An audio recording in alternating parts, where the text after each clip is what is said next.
Saya sekadar memperingati bila kita sebut nama Nabi Muhammad sallallahu alaihi wasallam dalam kuliah kita lebih kurang dalam berapa minit lagi. Ucapkanlah selawat ke atas Nabi. Sebab Nabi kata sangat rugi sangat. Sebab itu adalah satu talian hayat kita nak masuk syurga. Mungkin ketika di akhirat kelak, na'udzubillah, bila kita tengok pahala solat kita ditolak, tak ada satu pun. Ketika kita melihat tak ada satu pun pahala puasa kita diterima Allah, semuanya ditolak. Sebab ini disebut dalam hadis Nabi. Nabi bersabda, betapa ramai.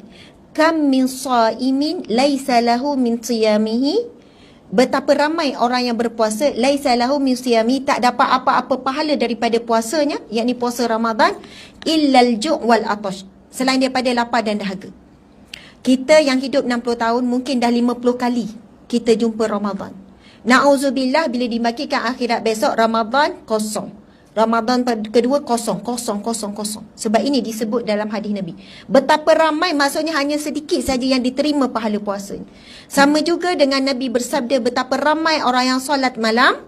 Ini bukan solat 5 waktu. Solat malam ni tahap orang yang tak tinggal solat 5 waktu. Qiyamul lail ni. Tapi tidak ada apa-apa pahala baginya melainkan letih dan mengantuk. Sebab itu kita tak boleh menerima amalan kita sendiri. Dah buat-buat, insya-Allah kita yang confirm terima. Na'udzubillahi min zalik. Jadi nak sebutnya, mungkin ketika sedekah kita tengok tak diterima Allah. Sebab ada riak, ada takabur, ada ujub. Kita buat baik ini tak diterima Allah. Mungkin ketika itu satu-satunya talian hayat kita untuk masuk syurga Allah melalui jalan apa? Jalan selawat kepada Nabi SAW. Sebab para ulama mengatakan, satu amalan yang tidak akan ditolak oleh Allah walaupun dilakukan tanpa khusyuk ataupun tanpa ikhlas. Sebab kebetulan dia datang, dia ikut parakan, lepas orang berselawat, dia pun kena selawat juga. Nama dia terpilih untuk berarak, dia pun selawat juga. Satu amalan yang tidak akan ditolak oleh Allah walaupun dilakukan dalam keadaan terpaksa, walaupun dilakukan dalam keadaan lalai, iaitu selawat kepada Nabi SAW. Sebab itu, kalaulah tak ada, semua ditolak oleh Allah, kita ada satu tali hayat, tapi dengan syarat orang yang sangat mencintai selawat. Bukan sekadar selawat, membilang selawat, tetapi hatinya memang mencintai selawat.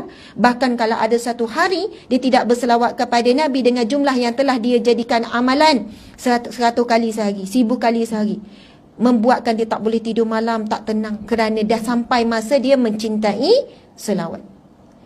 Siapa yang ada ciri-ciri mencintai selawat ni? Yang mana dia ada rutin selawat, jumlah yang tertentu, yang dia tak pernah lalaikan setiap hari, mesti konsisten.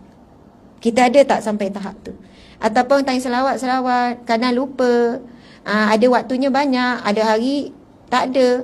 Itu bukan ciri-ciri orang yang mencintai selawat. Dia mesti ada rutin. Kalau kita baca kisah seorang ulama, seorang gabeno, seorang sultan, namanya Sultan Abdul Hamid. Dia punya amalan sebelum tidur setiap malam 1000 kali selawat kepada Nabi. Ada satu malam dia tertinggal untuk selawat, Rasul muncul dalam mimpi orang lain, pergi minta hutang dengan dia. Dia tanya, apa sebab kamu minta hutang dengan aku? Aku tak pernah berhutang denganmu. Malam tadi Rasulullah muncul dalam mimpiku. Rasul kata engkau telah berhutang dengan Rasulullah. Dia terus menangis. Sebab apa? Dia kata malam tadi aku terlalu penat sehingga aku tertidur tanpa aku melunaskan amalan aku yang biasa, iaitu berselawat 1000 kali setiap malam untuk Nabi. Sampaikan Nabi merindukan, mencari, menanti selawat. Agak-agak Nabi tunggu tak selawat daripada kita. Allahu Akbar. Wallahu a'lam. Kalau nak sebut insya-Allah, itulah kita. Kita sedap, bersedap hati. Maksudnya kita rasa Rasulullah memang tunggu dan sebagainya. InsyaAllah, mudah-mudahan. Sambung cerita ni ya. Sebenarnya sebut seselawat tu, tapi itu antara inti juga kepada ciri-ciri orang yang bertaubat, iaitu hati dia mencintai selawat kepada Nabi.